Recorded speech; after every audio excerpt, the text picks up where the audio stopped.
Imagine building the greatest civilization on Earth. Your cities stretch for hundreds of miles. Your armies seem unstoppable. Your people believe your empire will last forever. Then, a few centuries pass. Your language disappears. Your monuments crumble. Your name survives only in dusty books, or is forgotten entirely.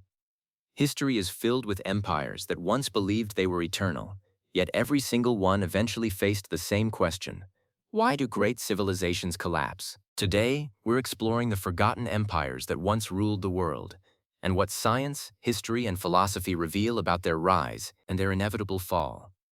Why empires rise? No empire begins as an empire.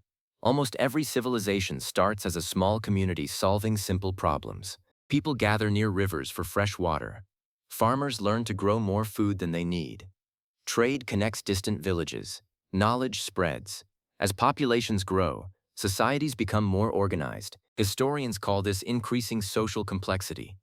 Science shows that cooperation is one of humanity's greatest evolutionary advantages. Working together allows societies to build roads, governments, armies, and cities that no individual could create alone.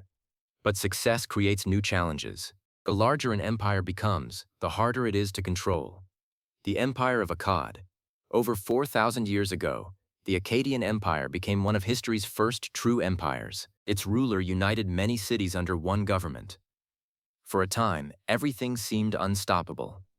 Then something unexpected happened. Climate scientists studying ancient lake sediments and cave formations discovered evidence of a massive drought lasting decades. Without enough rainfall, crops failed. Food became scarce. People migrated. Conflicts increased. Even the strongest army couldn't defeat a changing climate. Nature reminded humanity that political power depends on environmental stability. The Khmer Empire. Deep inside the jungles of Cambodia lies Angkor.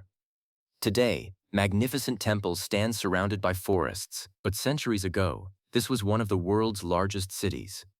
The Khmer Empire engineered an extraordinary water system using reservoirs and canals. For generations, this network supported millions of people. Then the climate changed again. Long droughts were followed by devastating floods. The same engineering that once made the empire powerful became increasingly difficult to maintain. Eventually, the system failed.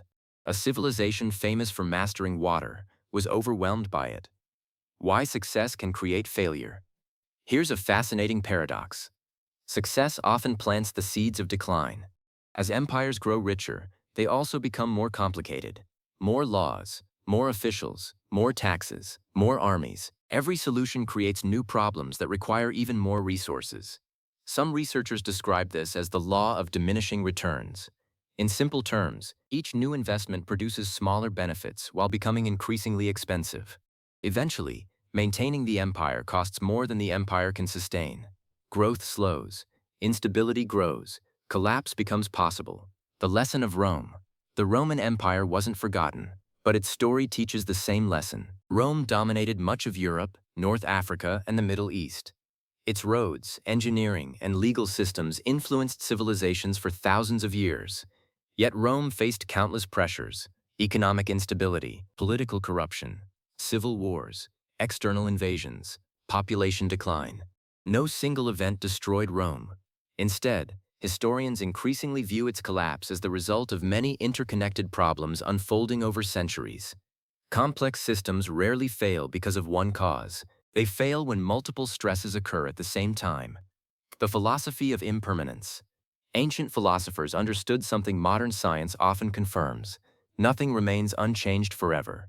The Greek philosopher Heraclitus famously argued that everything is constantly changing. In many Eastern traditions, impermanence is considered one of the fundamental truths of existence. Empires, like living organisms, are born. They grow, they adapt, they weaken, eventually they disappear. The question isn't whether change will happen. The question is whether societies can adapt before change overwhelms them. Conclusion. The ruins we visit today were once bustling cities filled with laughter, ambition, and dreams.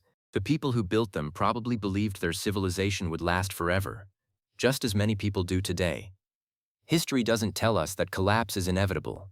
It tells us that resilience matters. Societies that learn, adapt, and cooperate survive longer than those that assume success will continue automatically. Perhaps the greatest lesson of forgotten empires isn't about the past, it's about the future. Because every civilization, including our own, is still writing its story.